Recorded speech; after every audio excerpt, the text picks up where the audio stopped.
మొత్తానికి నీ మొక్కు తీర్చుకున్నాను తల్లి. నా భర్తని ప్రాణగండం నుంచి రక్షించే బాధ్యత నీదే. ఏంటిలా అయింది? కావేరి ఎలా బ్రతికొచ్చింది?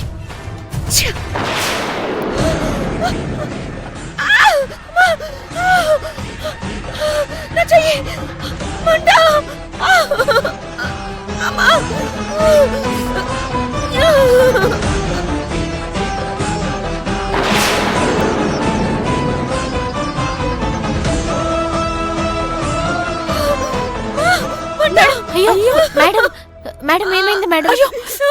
మేడం అయ్యో అయ్యో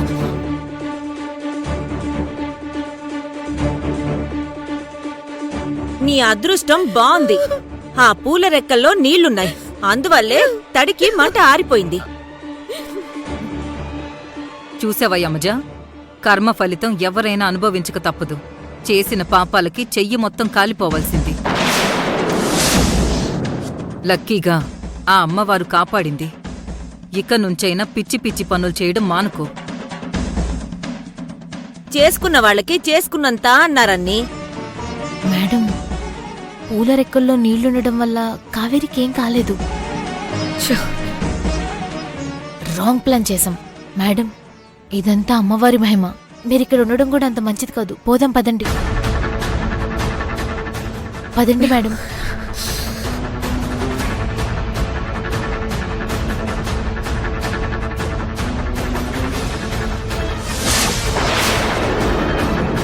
అమ్మా,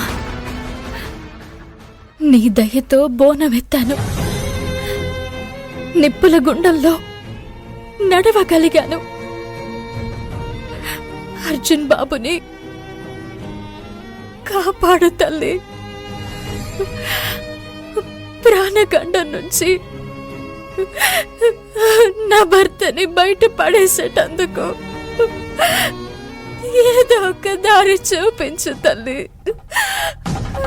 చూపించు,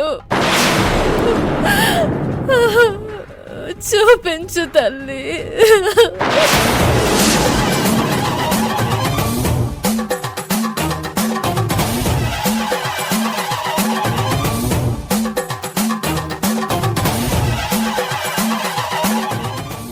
నీ మొర విందిలే.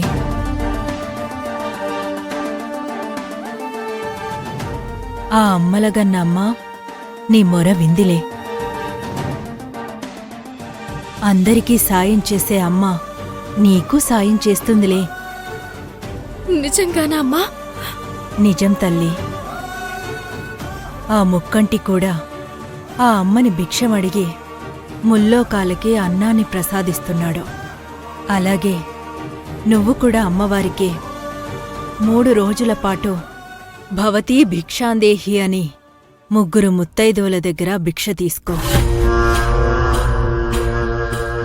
దాన్ని అమ్మవారికి నైవేద్యంగా సమర్పించి ఆ ప్రసాదాన్ని నీ భర్తకి తినిపించు.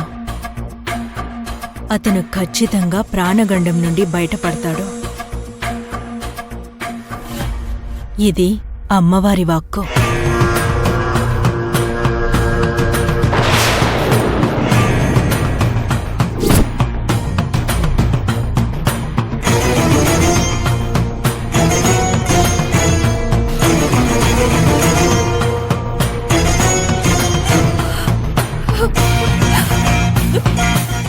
తల్లి, నువ్వే వచ్చి కాపాడుతున్నావు. నీ రుణం తీర్చుకోలేను.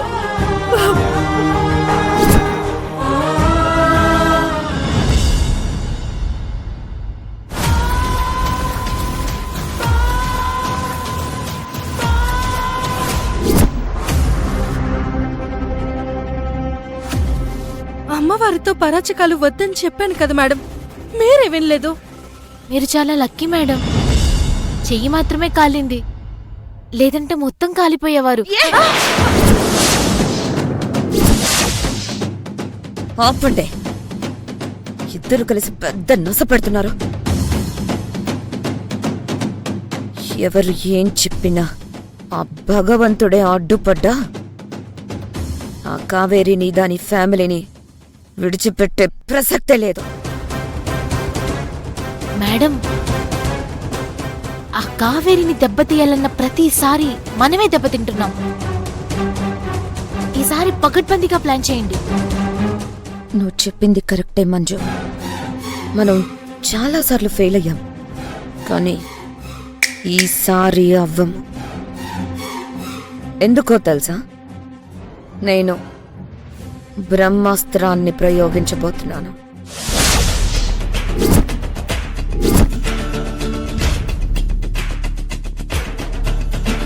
ఆ కావేరిని అర్జున్ నుంచి వేరు చేయబోతున్నాను.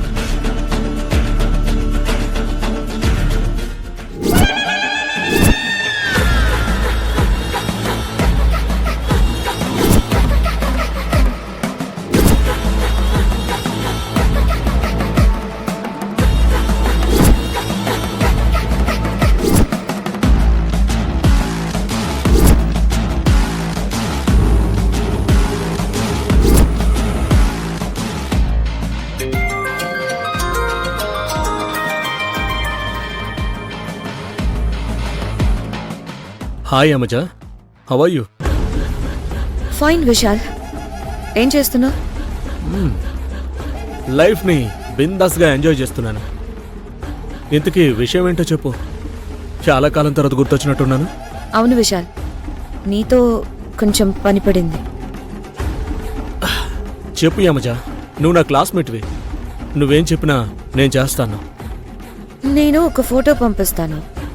దాని పేరు కావేరి. నా ఆఫీస్లో ఎంప్లాయ్. తన భర్త నా దగ్గర డ్రైవర్గా పనిచేస్తున్నాడు. వాళ్ళిద్దరూ విడిపోవాలి.